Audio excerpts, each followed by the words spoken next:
Bienvenido, hermano y amigo que nos acompaña esta mañana. Que Dios te bendiga. Es un placer tenerte con nosotros aquí para poder adorar y recibir de la presencia del Señor y de su palabra este día.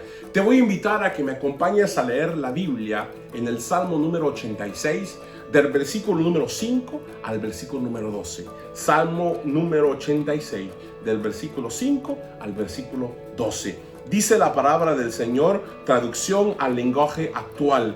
Dice: Dios mío, tú eres bueno y sabes perdonar. Qué grande es tu amor por los que te buscan. Dios mío, atiende mi oración. Presta atención a mis ruegos. Cuando estoy angustiado, te llamo y tú me respondes. Dios mío, no hay entre todos los dioses un Dios como tú, que haga lo que tú haces. Todas las naciones que tú hiciste vendrán a adorarte y a alabarte. Solo tú eres imponente, solo tú haces grandes maravillas. Dios mío, yo quiero hacer siempre lo que tú ordenes. Enséñame a hacerlo. Pon en mí este único deseo: adorarte solo a ti. Mi Señor y Dios, yo quiero alabarte siempre con todo mi corazón. Aleluya. Qué hermoso versículo. El versículo número 12 es muy hermoso. Dice: mi Señor y Dios, yo quiero alabarte siempre con todo mi corazón. Qué mejor actitud podemos tener esta mañana en decirle al Señor: Señor, quiero adorarte con todo mi corazón siempre. Quiero estar atento a tu palabra siempre, en todo momento. Te voy a invitar a que tú cierres tus ojos esta mañana y podamos orar al Señor para dar inicio a este culto. Padre Santo, gracias te damos por la oportunidad que tú nos das una vez más de poder adorarte. Señor Jesús, hemos venido este día deseando que tú nos hables, deseando, Señor, que tú escuches nuestra oración, deseando, Señor, poder depositar nuestras cargas delante de ti. Oh Padre Santo, háblanos hoy, Señor, que tu presencia inunde este lugar, Padre Santo, que tu presencia inunde nuestras vidas y que tu palabra, Señor, nos refresque, oh Padre Santo. En el nombre de Jesús, Señor, entregamos este domingo en alabanza y en adoración a ti. Amén. Hermano, que Dios te bendiga. Esta mañana gocémonos, alegrémonos, porque el Señor tiene un mensaje para tu vida y para la mía. Cubre mi mente, Señor, con tus palabras de amor. Enséñame a meditar en tu justicia y verdad. Que el escudo de la fe me proteja de todo mal para el diablo resistir. Haz que él tenga que huir.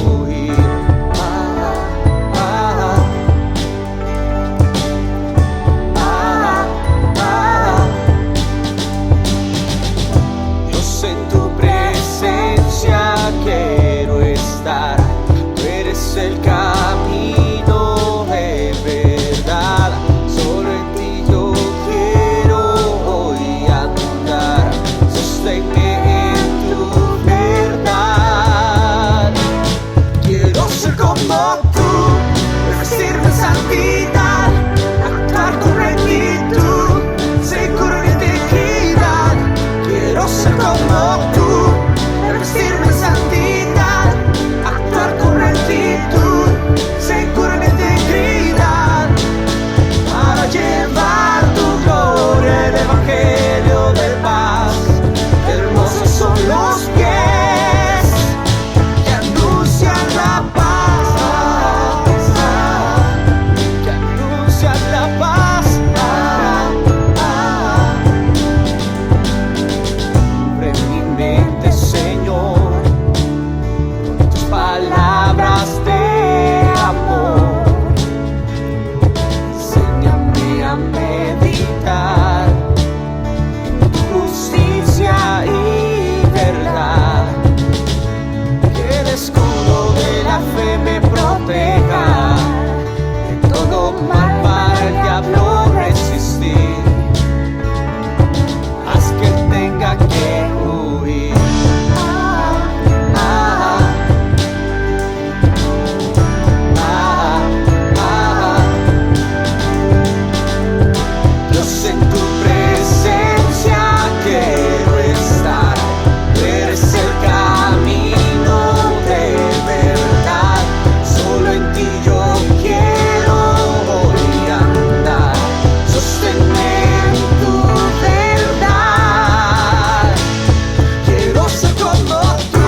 Que el Señor les bendiga a todos. Esperamos que estén disfrutando este momento de alabanza. Yo sé que los cantos pueden ser nuevos y quizás usted no lo conoce, pero trate de no permitir que eso sea un obstáculo para su adoración al Señor.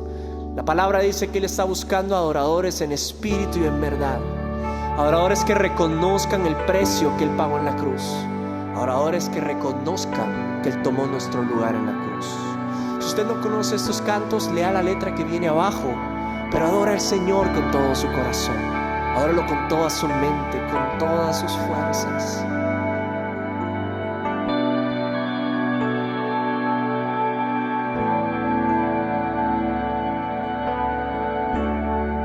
Te entregaste a ti mismo, tomando mi lugar, pagando en la cruz toda mi maldad.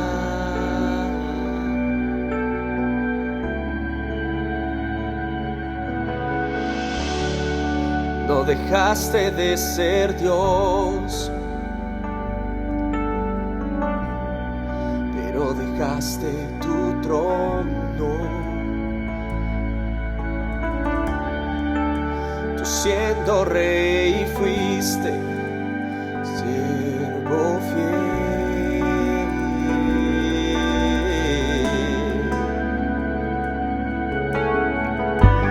Dios justo y con poder, me imputaste tu deber para morir por mi vivir. Dios de misericordia, digno de toda gloria, alabado y exaltado en cielo y tierra. Tu sangre has derramado y lavaste mis pecados en la cruz por la promesa de darme la vida eterna. Me diste la vida eterna.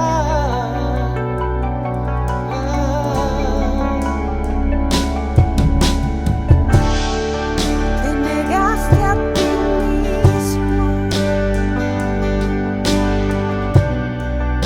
tomando mi lugar, pagando en la cruz toda mi maldad.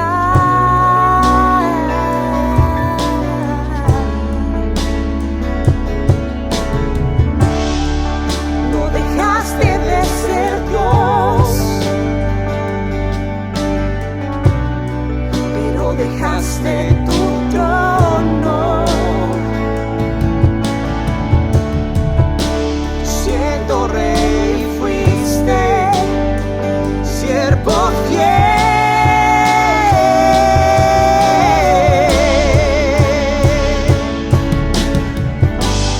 Dios justo y con poder, me imputaste tu vivir para morir por mi vivir.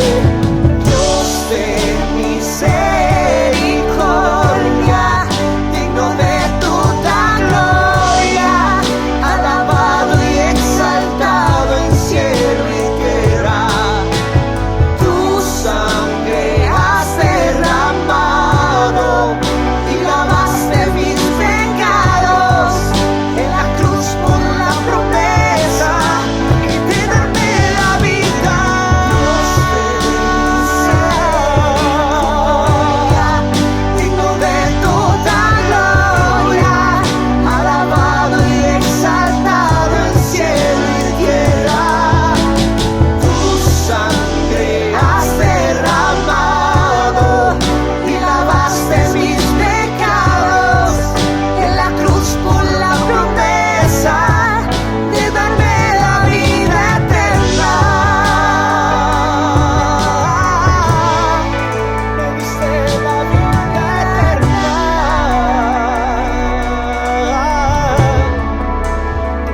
Muy buenos días, que el Señor los bendiga a todos. Es una alegría y un privilegio el poder nuevamente estar reunidos en este culto virtual, siempre con el deseo de poder seguir recibiendo bendición de parte de Dios para nuestras vidas.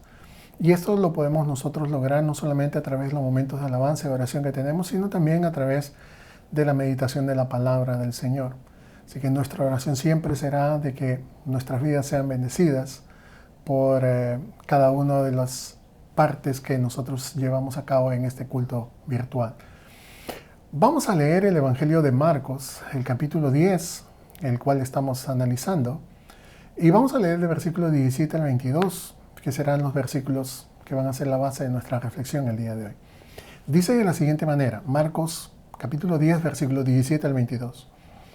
Cuando Jesús estaba ya para irse, un hombre llegó corriendo y se postró delante de él. «Maestro bueno», le preguntó, «¿qué debo de hacer para heredar la vida eterna?» «¿Por qué me llamas bueno?», respondió Jesús. «Nadie es bueno sino solo Dios. Ya sabes los mandamientos: no mates, no cometas adulterio, no robes, no presentes falso testimonio, no defraudes, honra a tu padre y a tu madre». «Maestro», dijo el hombre, «todo eso lo he cumplido desde que era joven». Jesús lo miró con amor y añadió, «Una cosa te falta. Una sola cosa te falta. Anda, vende todo lo que tienes y dáselo a los pobres y tendrás tesoro en el cielo. Luego ven y sígueme». Al oír esto, el hombre se desanimó y se fue triste porque tenía muchas riquezas. Lo que nosotros hemos estado viendo en las últimas semanas es de que Jesús ha iniciado su camino a la ciudad de Jerusalén, en lo que sería la celebración de la última Pascua, de su última Pascua. Téngase en cuenta de que a partir del capítulo 11 de este Evangelio de Marcos hasta el capítulo 16, Marcos nos va a relatar la última semana del ministerio público de Jesús. Entre tanto llega ese momento, Jesús se estaba ocupando de sus discípulos. Su objetivo ha sido el de poder no solamente inculcarles, instruirlos en aspectos muy importantes acerca del verdadero discipulado, o que caracterizan el verdadero discipulado, sino que también Jesús ha venido revelándoles de manera continua de que era necesario que fuera a Jerusalén, porque allí iba a morir en la cruz del Calvario y al tercer día iba a resucitar.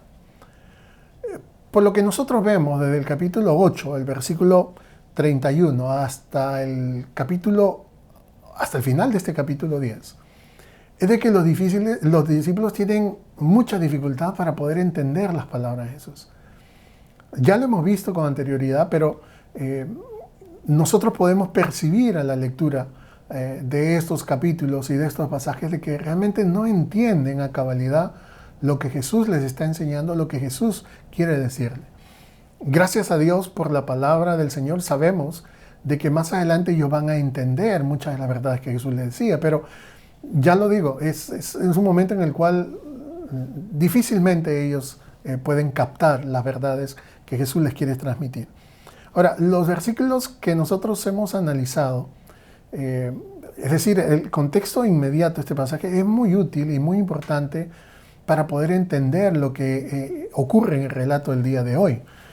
¿Por qué? Porque Jesús les había dicho a sus discípulos, y no solamente a sus discípulos, sino a todas las personas que estuvieron reunidas en el momento en el cual Jesús estaba enseñando y sus discípulos comenzaron a reprender a los padres que habían llevado a sus hijos para que Jesús los tocara y orara por ellos. Les había mencionado de que para que ellos pudieran entrar en el reino de los cielos era necesario tener las mismas características que un niño pequeño. El versículo 13 al versículo 16, que fue la meditación la semana pasada, habla acerca de esto. ¿Qué es lo que básicamente quiere decir Jesús? De que todos aquellos que vinieran a Él tenían que venir como los niños, con las mismas características, confiados como son los niños, indefensos como son los niños, dependientes de la persona, de las personas que lo rodean como los niños, ¿cierto? Y vimos cómo esa verdad de que ganarse el reino de Dios es algo que uno no puede lograr, sino que el reino de Dios se obtiene por la gracia, se recibe por la gracia de Dios. Y ese es el tema que domina no solamente el versículo 13 al 16, sino que domina la porción que nosotros estamos meditando hasta el versículo 31 y también del versículo 35 al versículo 45, que ya lo vamos a ver pronto. Pero el requisito es el mismo para todos. La simple confianza en Jesús, como la de un niño, es la manera que Dios ha establecido para que las personas puedan entrar al reino de Dios o puedan obtener la vida eterna. Así de sencillo como se menciona. Pero en esta ocasión nosotros vemos a alguien que se acerca a Jesús mostrando características contrarias, opuestas a las características de los niños. Y de eso es básicamente que trata este pasaje. Así que vamos a analizar cada uno de los versículos, como siempre lo hacemos, para poder extraer las verdades que ellas contienen. El versículo 17 comienza diciendo que cuando Jesús estaba ya para irse, un hombre llegó corriendo y se postró delante de él. Este incidente que nosotros estamos meditando es conocido como la historia del joven rico. Ahora, si usted se da cuenta, ese es el título que se le ha puesto en nuestras Biblias a esta porción del capítulo 10 del Evangelio de Marcos. Y no solamente eso, sino también del Evangelio de Mateo y del Evangelio de Lucas. Pero lo que nosotros vemos es de que en ninguno de los versículos, del versículo 17 al 31, en ningún momento Marcos menciona de que este hombre era un joven. Solamente dice que era un joven un hombre, que se acercó corriendo a Jesús y se postró delante de él.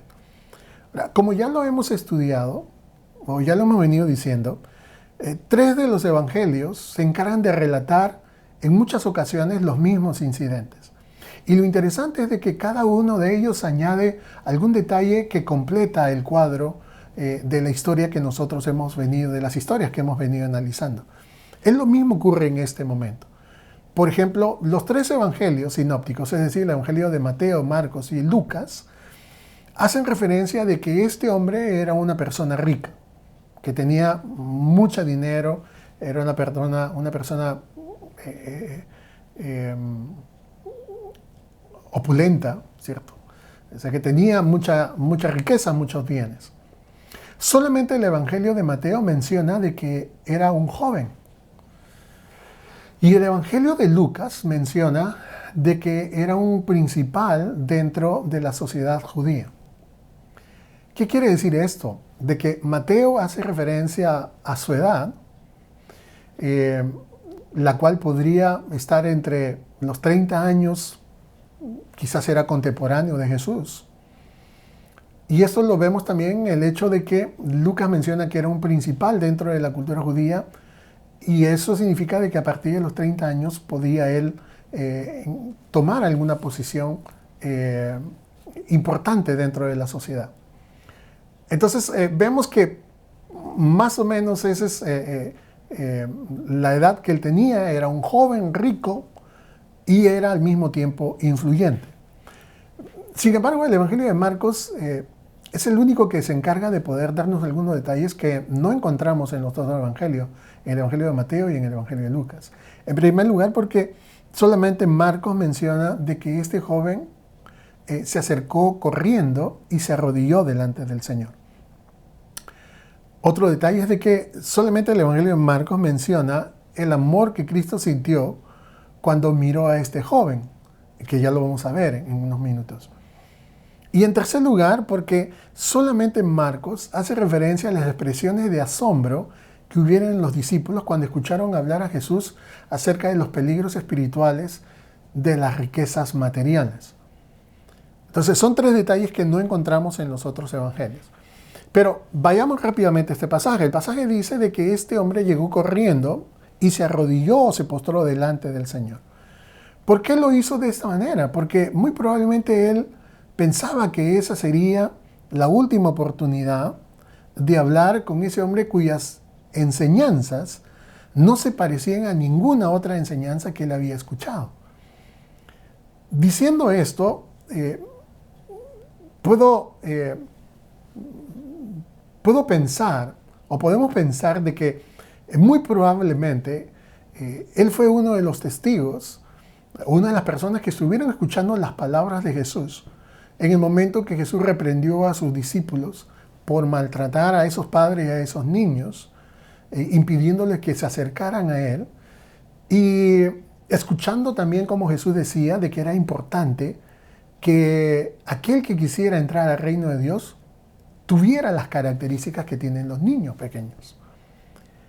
Entonces, al escuchar esas palabras es muy probable, y una vez más lo digo, es muy probable, el pasaje no lo dice, pero es muy probable de que él haya sentido algo en su corazón, haya sentido de que realmente le faltaba algo, ¿cierto? Entonces, antes de que Jesús se marchara, él quiso aprovechar la oportunidad para poder acercarse y hacerle la pregunta que lo estaba inquietando, poder transmitir la preocupación que él tenía. Ahora, por lo que nosotros vemos, a pesar de tener todo lo que cualquier ser humano quisiera tener, es decir, riqueza, influencia, reconocimiento, éxito, nosotros vemos cómo él se siente obligado a reconocer que había algo más que le faltaba a su buena vida. Porque lo que este hombre llevaba era una buena vida en comparación con la de muchos de sus discípulos. Ahora, tenemos que recordar también de que dentro del contexto judío, dentro de la idea judía, las riquezas eran sinónimo de la bendición de Dios sobre una persona.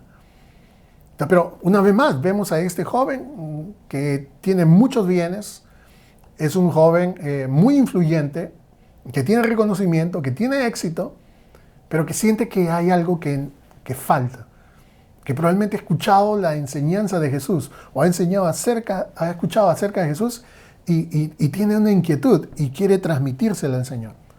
Ahora, las acciones de este muchacho, narradas en este Evangelio de Marcos, demuestran que realmente había una necesidad en él, había una preocupación. Primeramente porque, como lo dije, Marcos es el único que menciona de que él corrió hacia Jesús.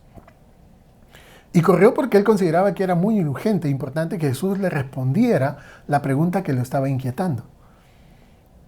Ahora, solamente quiero añadir un detalle que resalta la actitud de urgencia en este joven. Y es de que Marcos nos dice de que este joven no caminó hacia Jesús, sino más bien nos dice de que fue corriendo hacia Él. Algo que los estándares sociales de ese tiempo no hacían, según los estándares sociales de ese tiempo, no hacían las personas distinguidas. Pero él lo hace. Él lo hace. Hay una inquietud, hay una necesidad, hay una urgencia de poder obtener una respuesta a la pregunta que él tiene, y él va corriendo, ¿cierto? Él no tiene reparo en hacerlo. En segundo lugar, vemos cómo él se acerca con audacia a Jesús, de manera pública y a plena luz del día, que es algo que realmente es muy diferente a lo que nosotros encontramos en el Evangelio de Juan, en el capítulo 3, cuando se habla acerca de otro principal líder judío, como era Nicodemo, que se acerca a Jesús en la noche porque quería evitar de que realmente la gente o sus contemporáneos o sus compañeros pudieran asociarlo con Jesús. Entonces Nicodemo va en la noche, pero este joven, también principal dentro de la sociedad judía, él no tiene reparo en acercarse a Jesús, hacerlo corriendo de manera pública, a plena luz del día, porque realmente, ya lo digo, había una gran necesidad de que Jesús respondiera a su pregunta. Él quería que Jesús le dijera, aclarara la duda que había en su corazón.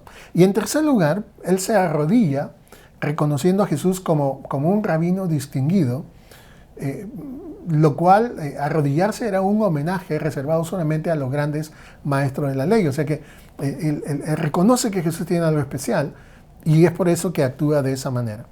Pero en resumen, él tiene la necesidad de saber qué hacer para poder heredar la vida eterna, que esa es la pregunta que él hace. Ahora, aquí quiero hacer una pausa para poder resaltar la actitud de este joven y contrastarlo con la actitud de la gran mayoría de las personas a las cuales no les interesa en lo más mínimo los asuntos de Dios o los asuntos relacionados con Dios. Lamentablemente no hay mucha gente que piense acerca de Dios, que piense acerca de estas cosas, que piense acerca de su vida espiritual, que piense acerca de su destino después de la muerte, si hay vida o no hay vida después de la muerte, qué es lo que realmente les espera. No, son cosas que no les importan. La mayoría de la gente está envuelta en sí misma y en sus vidas, a tal grado que no tienen tiempo para pensar en Dios, para pensar en la eternidad, para pensar si hay un cielo, si hay un infierno. La gente no le preocupa en lo más mínimo esos temas. La mayoría de la gente es como este hombre, ¿cierto? Sobre todo en estas naciones donde nosotros nos encontramos, la gente tiene todo.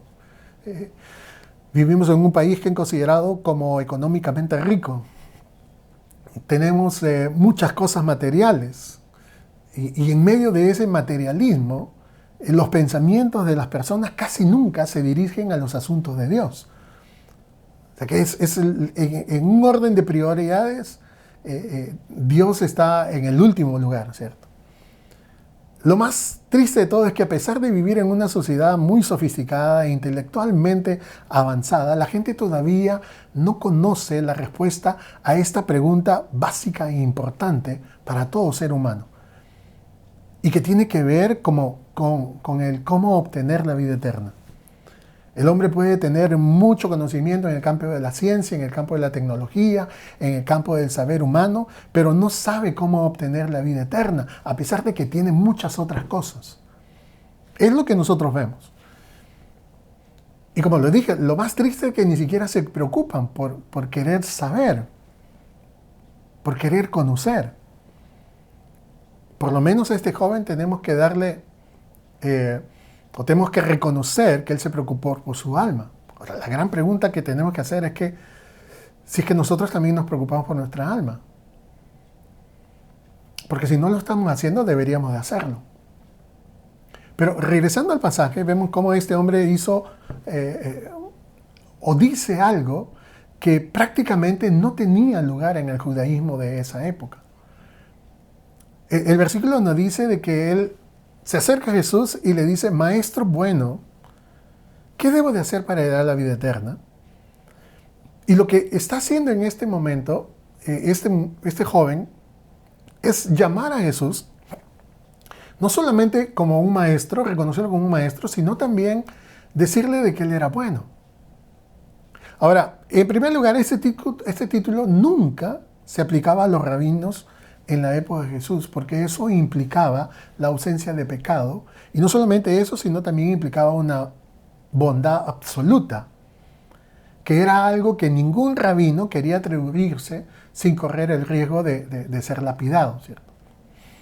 O sea, no habían rabinos que ellos mismos se atribuían el título de bueno, no lo hacían. En segundo lugar, los judíos solamente se referían a Dios como bueno en el sentido absoluto de la palabra. Y eso nosotros lo vamos a ver como Jesús lo confirma en el versículo 18. Pero ahora, con respecto a la pregunta que hace este joven, cuando le dice, ¿qué debo hacer para heredar la vida eterna? Es una pregunta muy interesante, en primer lugar porque no tiene comparación en los otros evangelios. Y sin embargo, es una pregunta necesaria, solamente importante dentro de las Escrituras, sino también necesaria que todos los hombres nos hagamos. Ahora, ¿qué es la vida eterna a la cual este joven se refiere?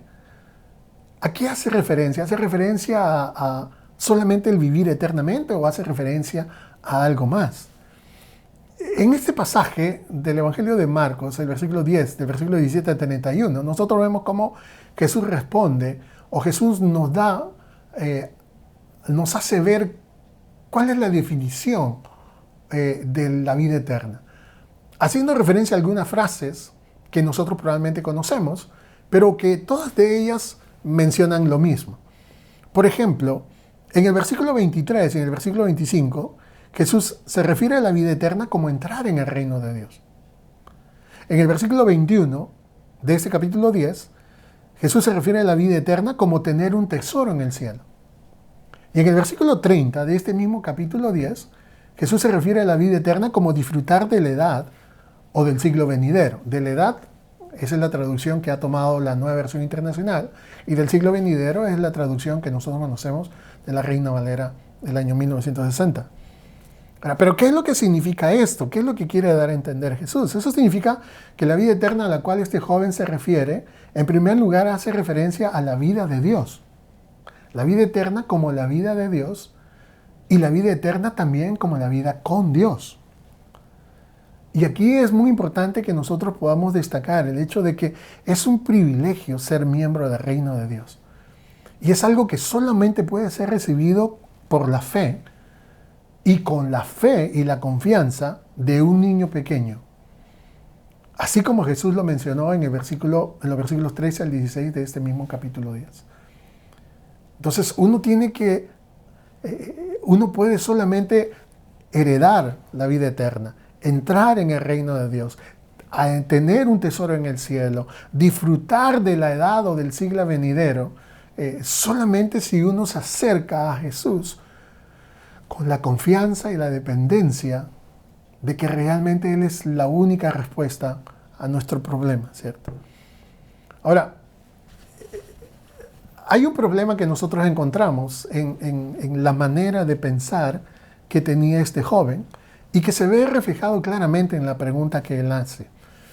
Y es el hecho de que él consideraba de que tenía que hacer algo para obtener la vida eterna, porque él le dice a Jesús, ¿qué debo de hacer? ¿O qué debo hacer para obtener la vida eterna? O sea, que eso implica de que él pensaba que tener la vida eterna era algo que él podía ganarlo, haciendo cosas que agraden a Dios. De la misma manera como muchas personas piensan de que haciendo cosas van a ganarse el cielo, que haciendo obras de caridad, demostrando, qué sé yo, algún tipo de altruismo en su vida, ellos realmente van a ganar un lugar en el cielo, van a ganar la aprobación de Dios. Eso no es nada más que pensar de que uno puede en algún momento estar involucrado en la obtención de la vida eterna, del perdón o de la gracia de Dios. Este joven probablemente pensaba que de la misma manera como había obtenido muchas cosas en la vida, y riquezas, y qué sé yo, renombre y reconocimiento, de la misma manera él podía obtener también la vida eterna. Podía hacer algo, podía participar y ganársela por sí mismo. Ahora, la verdad bíblica es que la vida eterna no se logra, no se trabaja, no se consigue. La vida eterna se recibe como un regalo de Dios. Y uno lo recibe como un regalo de Dios basado en lo que Jesús hizo en la cruz del Calvario por nosotros. Nosotros leemos en la Biblia que cuando Jesús murió en la cruz dijo, consumado es. Y eso significa que Él lo hizo todo y ya no hay nada más que usted y yo podamos hacer para poder recibir el perdón de Dios y recibir el regalo de la vida eterna de Dios. No hay nada que los hombres podamos hacer para poder ganarnos el favor de Dios. No hay nada que los hombres podamos hacer para ganarnos el perdón de Dios. El perdón de Dios, la vida eterna, la salvación de nuestra alma fue lograda por Jesús cuando murió en la cruz del Calvario y resucitó. Y la recibimos cuando nosotros aceptamos a Jesús por la fe. Un ejemplo claro de lo que yo estoy mencionando es lo que nosotros encontramos en el libro de los Hechos, capítulo 16, cuando encontramos a Pedro y a Silas encarcelados en la ciudad de Filipo. Después de un acontecimiento sobrenatural en el cual el lugar ese tembló, hubo un terremoto, y los grilletes se cayeron de los pies y de las manos de los presos y las puertas se abrieron, pensando este carcelero de que había llegado su fin, porque todos habían escapado. Él se da cuenta de que todavía estaban ahí. Él muy probablemente escuchó la predicación de Pablo y de Silas, y también esa idea estuvo trabajando en su corazón. ¿Por qué? Porque él le pregunta a Pablo, le dice, ¿qué debo de hacer para ser salvo? ¿Cierto? Señores, ¿qué tengo que hacer para ser salvo? Y la respuesta de Pablo fue que no había nada más que creer. Y le dice en el versículo 31 del capítulo 16, cree en el Señor Jesús. Ahora, nada ha cambiado, ¿cierto? Si usted quiere la vida eterna, entonces debe descansar en lo que Jesús ha hecho por usted en la cruz y no descansar en lo que usted puede hacer para poder obtenerlo. Uno siempre tiene que recordar lo que Jesús ha hecho por nosotros y debe de olvidarse de lo que uno puede hacer para obtener el perdón o para obtener el regalo de vida eterna que Dios nos da. Entonces, vemos cómo Jesús básicamente lo que quiere es poner orden en el pensamiento de este joven, ordenar la teología que él tenía, en el hecho de que él podía hacer algo para ganarse la vida eterna. Entonces, al igual que Nicodemo también, él no le hace una pregunta a Jesús, pero Jesús directamente, antes de que él diga algo, Jesús le dice a Nicodemo, si quieres entrar al reino de los cielos, tienes que nacer de nuevo. Y de ahí nosotros vemos cuál es la discusión que Jesús tiene con Nicodemo. Pero lo que nosotros vemos es que tanto a Nicodemo como a este joven, lo que Jesús quiere, o lo que Jesús está haciendo es cambiarle la teología, pero no solamente es cambiarle la teología, sino también llevarlos a que sus corazones pueden ser cambiados.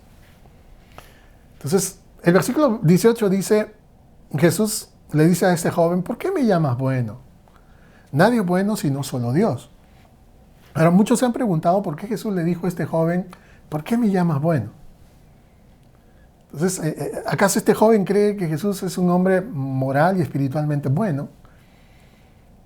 Porque esa palabra bueno, ese adjetivo bueno o de bondad, no se atribuía a los hombres, pero sí se atribuía en el sentido de la excelencia moral o la excelencia espiritual de una persona. Entonces, pero nunca teniendo en cuenta de que esa persona era absolutamente buena. Entonces, algunos comentaristas más liberales han dicho que esta es una clara ocasión en la cual Jesús niega que Él es Dios. Y de eso se agarran muchos, aún aquellos que atacan la verdad del Evangelio y que atacan a la persona de Jesús, para poder tomarlo como argumento, diciendo de que Jesús en este momento niega que Él es Dios. Pero en ningún momento Jesús está negando su deidad. Por el contrario, Él está intentando de que el joven comience a reflexionar en las palabras que Él ha dicho. Es como si Jesús le dijera, ¿sabes realmente lo que dices cuando me llamas bueno? ¿Entiendes realmente lo que es bueno? ¿Comprendes realmente que solamente Dios es bueno? Ahora, si tú me llamas bueno, es porque realmente estás considerando que yo soy Dios. Entonces, Jesús quiere llevarlo a una reflexión mucho más profunda. En ningún momento Él está negando que Él sea Dios. Ahora, sin esperar ninguna respuesta de parte del joven a esta pregunta, Jesús añade en el versículo 19, ya saben los mandamientos. Es decir, ¿quieres heredar la vida eterna? ¿Quieres saber qué hacer para obtener la vida eterna? Entonces Jesús le dice, ya saben los mandamientos. No cometas adulterio, no mates, no robes, no presentes falso testimonio, no defraudes, honra a tu padre y a tu madre. Lo que Jesús está haciendo en este momento es nombrar los 10 mandamientos, algo que los judíos y este joven principal de la sociedad judía había sido enseñado, había sido instruido. Partiendo del capítulo 20 del libro del Éxodo y el capítulo 5 del libro de Deuteronomio, los judíos sabían cuáles eran los mandamientos establecidos por Dios. Y es muy interesante que Jesús cita solamente los 6 últimos mandamientos del Decálogo. Ahora, para aquellos que han probablemente seguido algún estudio sobre los 10 mandamientos, deben recordarse de que los mandamientos podían ser resumidos en 2. Los primeros 4 mandamientos hacen referencia a la relación que nosotros debemos de tener con Dios. Y los últimos 6 mandamientos hablan acerca del tipo de relación que nosotros tenemos que tener con nuestros prójimos. Ya en su momento Jesús había mencionado de que los mandamientos se resumían en 2. Amar a Dios con todo tu corazón, con toda tu mente y con toda tu alma, y amar a tu prójimo como a ti mismo. Pero lo que nosotros vemos en este momento es que Jesús, Él hace referencia solamente a los mandamientos que tienen que ver con la relación de los hombres con su prójimo. Ahora, algo que también es muy interesante es que dentro de esta lista de mandamientos que Jesús está mencionando, Él menciona el mandamiento de no defraudar. Y si nosotros analizamos el Decálogo, el capítulo 20 del libro de Éxodo, el capítulo 5 de Deuteronomio, nos vamos a dar cuenta de que no hay un mandamiento que diga no defraudes. Entonces, ¿qué es lo que básicamente vemos ahí? Es que Jesús está reformulando el último mandamiento del Decálogo que tiene que ver con la codicia. Entonces, y es muy interesante lo que Jesús menciona, la respuesta que Jesús le da a este joven, porque Jesús no enumera los 10 mandamientos en el orden que debía de tener. Porque, por ejemplo, él habla o le responde a este muchacho, le dice, en el último lugar, le dice, honra a tu padre y a tu madre, cuando realmente en el decálogo, este era el 5.º mandamiento. Entonces, Jesús no está preocupado en dar en orden los mandamientos. Jesús solamente quiere hacerle ver a él lo que él tenía que hacer. Entonces, a la simple lectura de este pasaje, y si uno lo pone o lo compara con el relato paralelo del Evangelio de Mateo, rápidamente uno puede llegar a la conclusión como que si pareciera, y repito bien, y resalto bien, como si pareciera que Jesús estuviera abogando que para poder obtener la vida eterna uno tenía que realmente cumplir los mandamientos. Esa es la idea que uno puede tener, como le dije, a la simple lectura de este pasaje. Pero por el contexto de este pasaje, el anterior y el que viene, y aún el contexto general del Nuevo Testamento, nosotros vemos claramente que Jesús no está enseñando que uno puede obtener o que puede merecer la entrada al cielo solamente por guardar los mandamientos, a menos que los guarde perfectamente. Pero nosotros sabemos por la Escritura de que no ha habido ningún hombre capaz de guardar los 10 mandamientos de manera constante durante toda su existencia. El único que lo ha podido hacer es el Señor Jesús. Él mismo lo hizo, él mismo lo logró. Pero ¿por qué le da esta respuesta? Es básicamente porque Jesús está preparando al hombre rico, en cierta manera, para mostrarle que es un pecador. ¿Por qué? Porque la ley tiene como objetivo el poder mostrar qué es el pecado, qué es lo que realmente ofende a Dios. O sea, la ley es básicamente ese ayo, ese maestro que nos indica qué es lo que realmente está mal en nuestras vidas. Ahora, nosotros vemos que el joven de esta historia, él piensa todo lo contrario. Él piensa de que no solamente él cumple los mandamientos, sino que también eso ha de ser una base que Dios ha de considerar para poder dejarlo entrar al reino de los cielos. Ahora, en el versículo 20, este joven responde de manera impulsiva, algo que en cierta manera demuestra la sinceridad, la honestidad que había desde su punto de vista, ¿cierto? El versículo 20 dice, maestro, todo eso lo he cumplido desde que era joven. O sea, si tú me hablas acerca de la ley y si tú me hablas de los mandamientos, yo quiero decirte de que desde que yo tengo 12 años, desde que yo he comenzado a formar parte de la sinagoga o de la vida religiosa de mi país, yo he vivido y me he conducido de acuerdo con la ley de Dios. O sea que él está reconociendo, él está diciendo, yo durante toda mi vida, hasta este momento, yo he honrado y he obedecido la ley de Dios. Llama la atención de que Jesús no pone en duda las palabras de este joven. No vemos en ningún momento a Jesús respondiéndole por su hipocresía o llamándole atención por su hipocresía. No vemos ni siquiera que Jesús insinúa que él está mintiendo. Al contrario, más bien, él, como que Jesús reconoce que realmente él estaba siendo sincero, él estaba siendo honesto. Pero como lo digo, este joven pensaba, él decía de que él había cumplido toda la ley. Y es verdad que quizás externamente eso era cierto. Es decir, que él cumplía la ley de manera externa, ¿cierto? De manera exterior. Pero otra cosa es lo que había en el corazón. Al igual que el apóstol Pablo, este joven se consideraba intachable en el cumplimiento de la ley. Eso es lo que dice el libro de Filipenses, capítulo 3, versículo 6, cuando Pablo habla acerca del mismo, irreprochable en cuanto a la ley. Tal y como lo enseñaban los maestros religiosos de Israel, así era como Pablo y como este joven también podía decir que eran intachables en cuanto a la ley.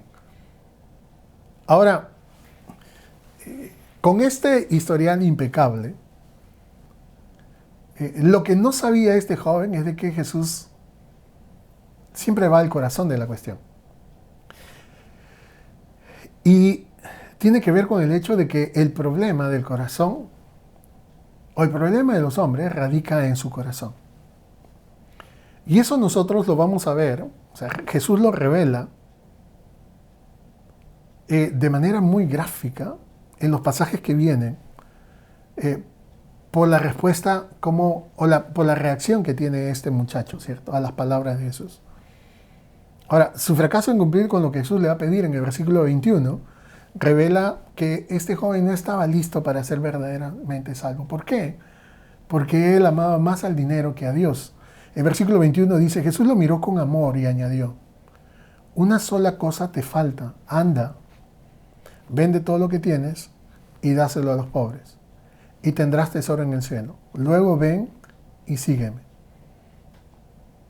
O sea, que nosotros vemos que Jesús le dice una cosa te falta, y al final le dice tres cosas. Le dice, anda, vende lo que tienes y dáselo a los pobres. Y no solamente eso, sino le dice, y después vienes y me sigues.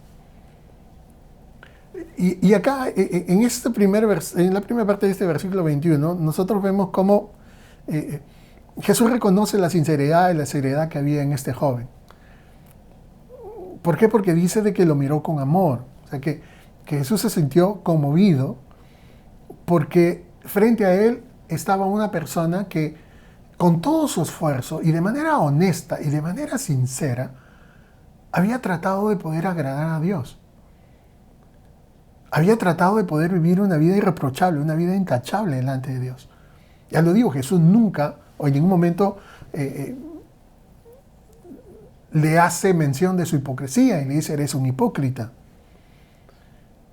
A pesar de sus pecados y a pesar de su mala comprensión de las cosas de Dios, nosotros vemos cómo Jesús ama a este hombre. Y es lo mismo que nosotros podemos encontrar, ¿cierto?, en el trato del Señor con muchas otras personas en los evangelios o en los relatos bíblicos. Sin embargo, a pesar de tanto esfuerzo por llevar una vida de obediencia a Dios, Jesús le dice, una cosa te falta, ¿cierto? Anda, vende todo lo que tienes, dáselo a los pobres y vas a tener tesoros en el cielo. Entonces, ¿qué es lo que Jesús está haciendo ahora? Jesús está abordando el primer mandamiento o los primeros mandamientos del capítulo 20 del libro de los Hechos, del Éxodo. Y los primeros mandamientos, ya lo he dicho, hacen referencia al tipo de relación que nosotros tenemos que tener con Dios. Y esos primeros 4 mandamientos del Decálogo hablan acerca de que Dios debe ser Dios en nuestras vidas, de que Dios debe de ser lo más importante, de que Dios debe ser el preeminente, que nada ni nadie debe de imponerse entre Dios y nosotros. Y la exigencia particular que hace Jesús a este joven influyente, rico, no es un mandato o condición general para todas las personas. Era específicamente para él. ¿Qué quiere decir eso? De que Jesús no está mandando en este pasaje diciéndole a todos aquellos que son ricos de que vendan todo lo que tienen y lo entreguen a los pobres. ¿Por qué? Porque hay una gran mayoría de personas ricas que en realidad no tienen ningún problema con el materialismo. Son personas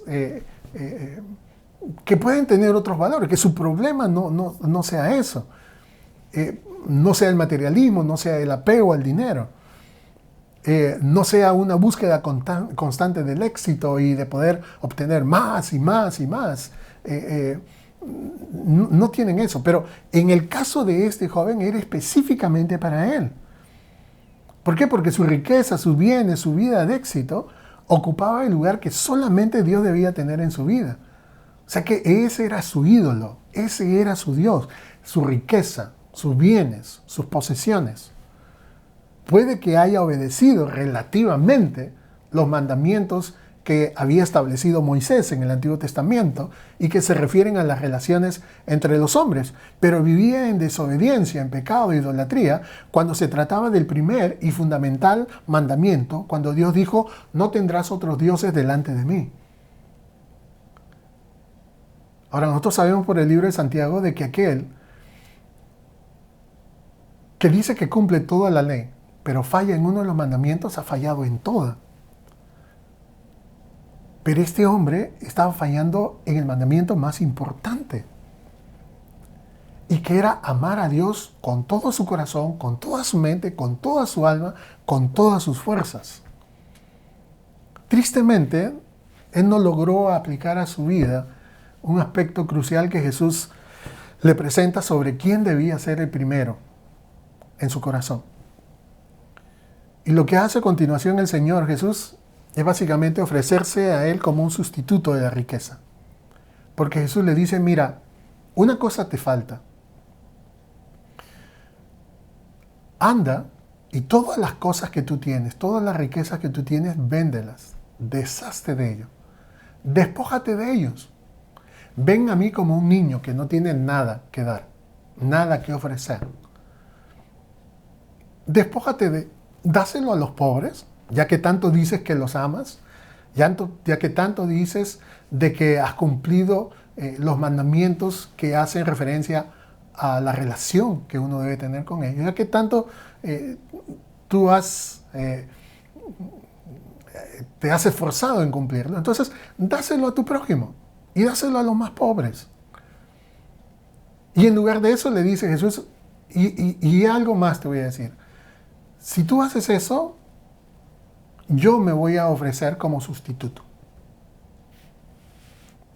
Algo que él no entendió, ¿cierto? Algo que él no entendió.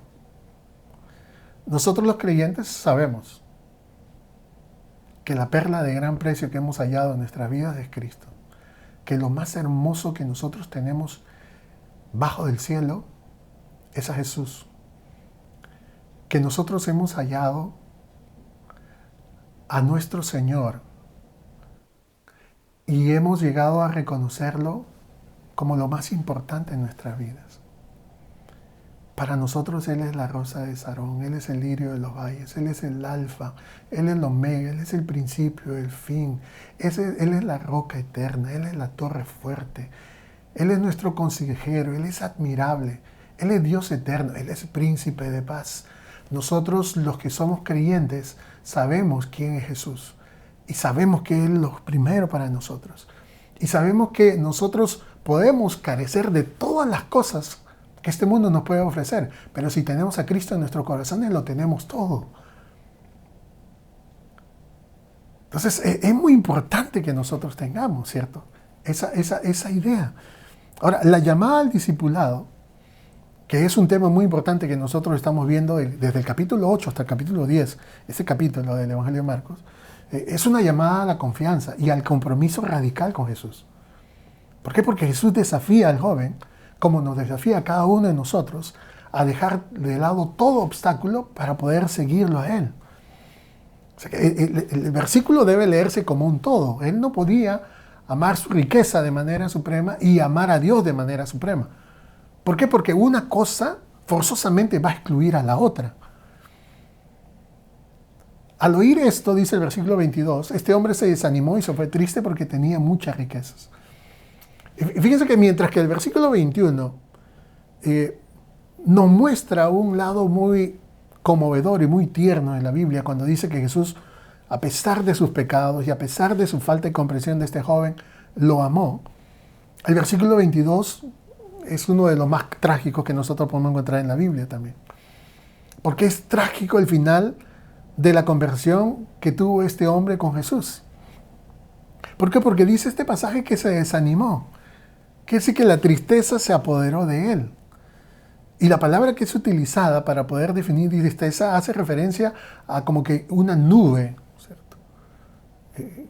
Llegó y oscureció la alegría, la algarabía que había en el momento cuando él vino corriendo a Jesús para hacerle la pregunta que le hizo. O sea, el pasaje dice que se fue triste. ¿Por qué? Porque simplemente tenía muchas riquezas. Y aquí nosotros vemos cómo Jesús, en esa manera tan especial y tan maravillosa de poder confrontar a las personas, había penetrado justo en el corazón de la vida de este joven. O sea, que había llegado hasta el centro, ¿cierto? A las profundidades de su corazón, de su espíritu, y le había mostrado que en realidad él era propiedad de otro Dios. Jesús le demuestra que su dinero, sus bienes, sus posesiones eran su Dios.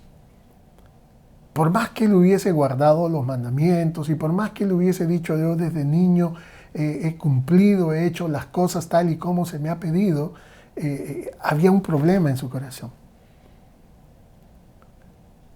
Y de la misma manera hay muchas personas, aún muchos cristianos, que basan su vida en las cosas que hacen, en las normas que cumplen, en las reglas que ellos siguen. Y siempre están necesitados de que se establezcan reglas y buscan reglas dentro de la iglesia, reglas dentro de la vida, la manera como deben vestirse, cómo deben de hablar, buscan reglas porque ellos sienten que cumpliendo las reglas realmente van a vivir agradando a Dios, pero no es cumpliendo reglas ni mandamientos. O sea, lo que a Dios le importa es el corazón. Lo que a Dios le importa es si realmente Él es lo primero en nuestras vidas. En el caso de este joven, como he dicho, eran sus dineros, sus bienes, sus posiciones. Y cuando Jesús le dice que haga esto, básicamente fue una demanda, una orden muy difícil de llevar a cabo.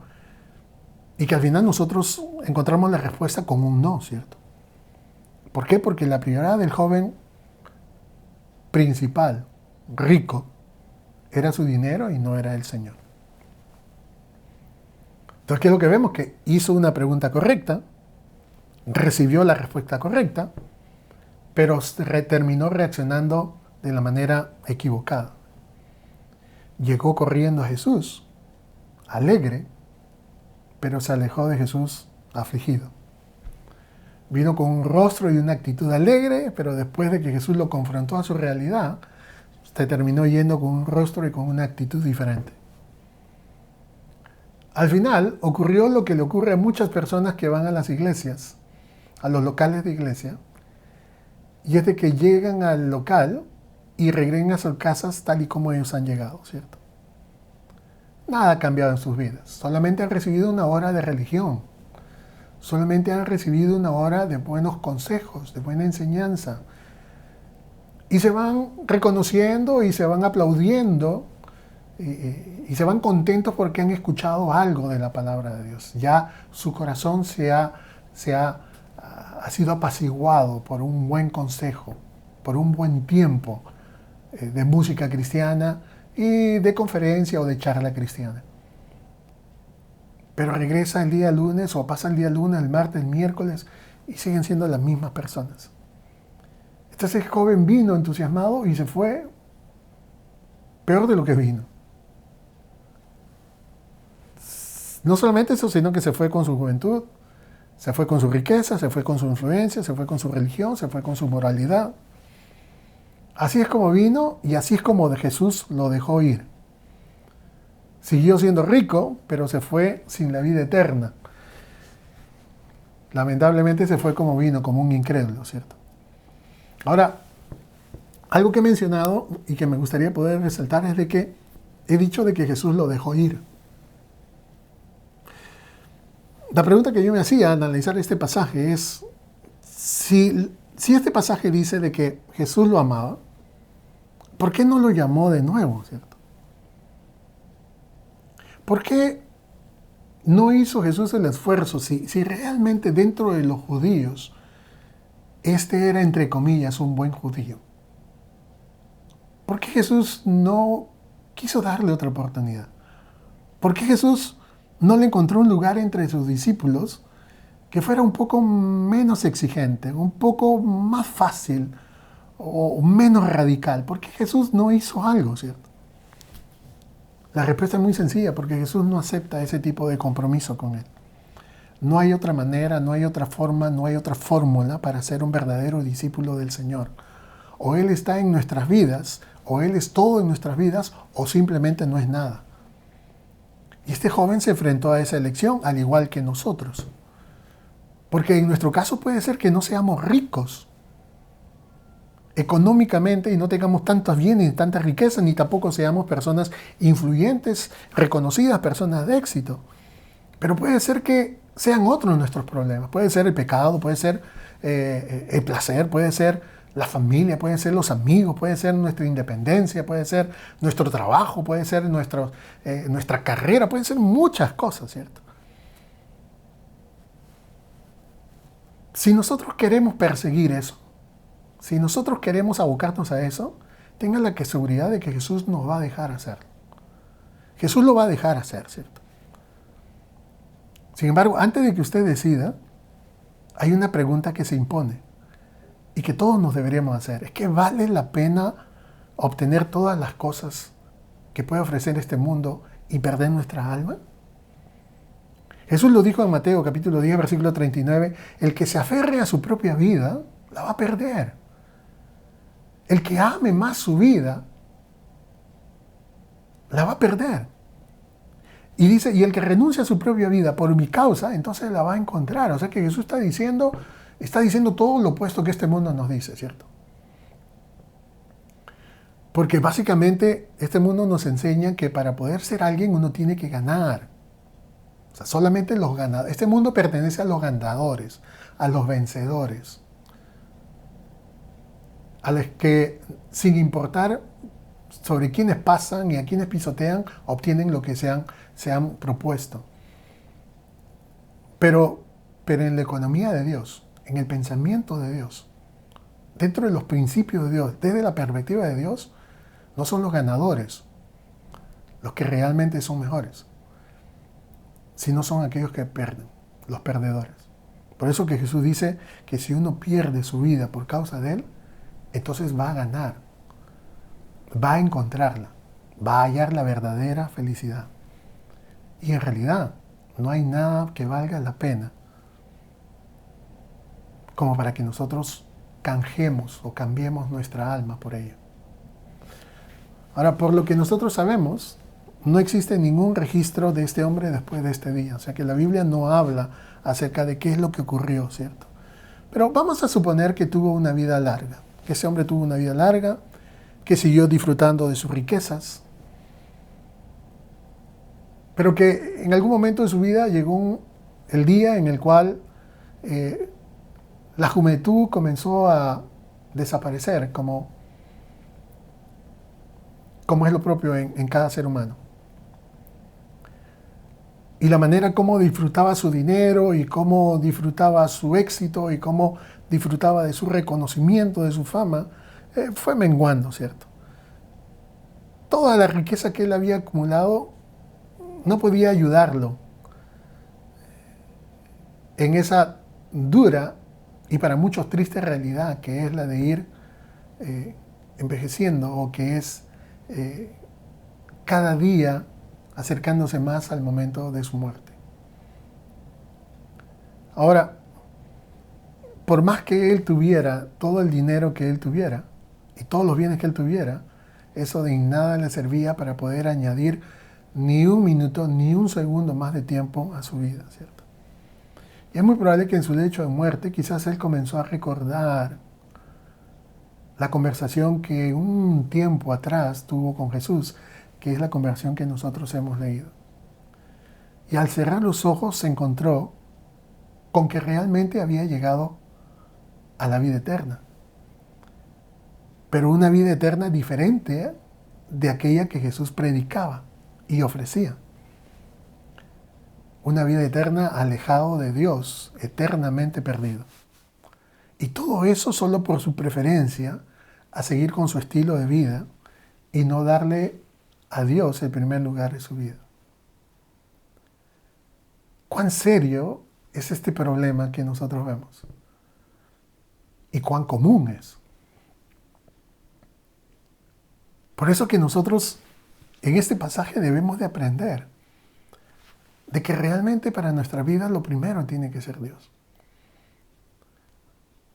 Este joven quería realmente, había hecho todo su esfuerzo. Ya lo he dicho, podía ser considerado como un buen judío, un judío moralista, una buena persona, o lo que nosotros podríamos llamar un buen vecino, un buen colega. A veces los cristianos decimos, a esta persona es tan buena que lo único que le falta es que acepte a Jesús, pero en realidad no es lo único que le falta, es lo que más necesita, ¿cierto? Pero sea como sea, a pesar de todas las cosas que uno pueda lograr en esta vida, nada sustituye ni nada puede ocupar el lugar que Dios debe tener en nuestros corazones. Eso es lo que nosotros aprendemos de este pasaje. Ahora, para los creyentes la reflexión, para aquellos que no son creyentes, ¿alguna vez se ha puesto a pensar en la vida eterna? ¿Piensa usted en Dios, en las cosas de Dios, en los asuntos de Dios? ¿Tiene preguntas? ¿Cuáles son las respuestas? ¿Las respuestas las recibe de la religión, de la tradición, de los amigos? ¿O las respuestas las obtiene de la palabra de Dios? Si usted es una de esas personas que piensa que por ser buena persona, que por ser un buen vecino, que por ser un buen colega, un buen esposo, un buen padre, un buen ciudadano, y ayuda a los pobres, y es muy considerado con los necesitados, ¿realmente se va a ganar el favor de Dios? Déjeme decirle en este momento que no es verdad. Jesús dijo de que si usted en algún momento, si por alguna razón usted se pone a pensar en su alma, en la condición de su alma, en qué es lo que le depara, si es que hay un cielo o un infierno, si es que hay una vida eterna después de esta vida terrenal que tenemos, entonces forzosamente tiene que ser confrontado a la realidad de que solamente por medio de Jesús usted puede llegar a obtener, a recibir no solamente el perdón de sus pecados a través del arrepentimiento, sino también a recibir el regalo de vida eterna en Cristo Jesús.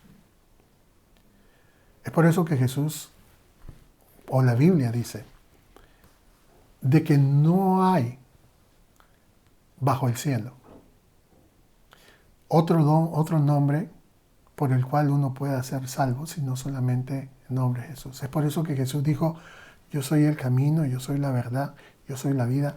Nadie espere venir y acercarse al Padre si primeramente no tiene un encuentro conmigo.